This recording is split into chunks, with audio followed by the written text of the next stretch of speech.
নিষিদ্ধ মাংসক লৈ উত্তাল মান্দাকাটাৰ শিমলিবাৰী ৰাজ্যত চলি আছে গোমাংসৰ বিৰুদ্ধে অভিযান তেনে সময়ছোৱাতে একাংশই আৰক্ষীক চ্যালেঞ্জ কৰি প্ৰতিদিনে চলাই গৈছে নিষিদ্ধ মাংসৰ সৰবৰাহ তেনে ঘটনাই সংঘটিত হৈছে এখন ৰাজ্যত কামৰূপৰ মান্দাকাটা শিমলিবাৰীত আৰক্ষীৰ অভিযান চলিছে জব্দ কৰিছে বৃহৎ পৰিমাণৰ গোমাংস আৰক্ষীয়ে উদ্ধাৰ কৰিছে শতাধিক গোধন গোমাংসৰ অবৈধ বেহাৰে জড়িত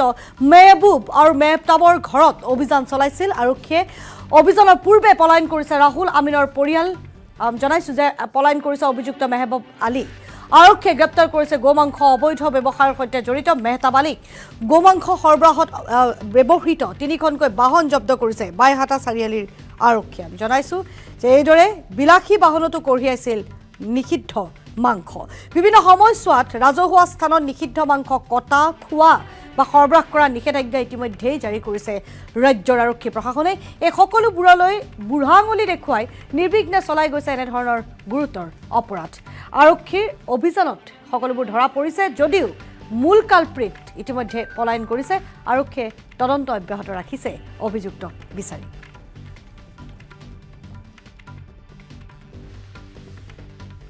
দেখিছে আমি গোপন সূত্ৰৰ পৰা গম পাইছিলোঁ মান্দাকাটা শিমলিবাৰীত মেহবুব আলী আৰু মেহতাব আলীৰ ঘৰত অবৈধভাৱে চোৰাং গৰু মজুত কৰি ৰাখিছে লগতে গোমাংস বিক্ৰী কৰি আছিলে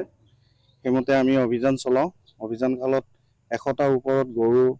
আমি বৰ্তমানলৈকে ৰিকভাৰ কৰিছোঁ আৰু 340 কেজিৰ ওপৰ ইতিমধ্যে গোমাংস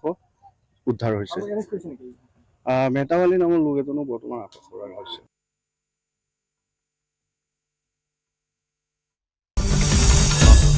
Assam Talks, আপোচবিহীন অসম কণ্ঠ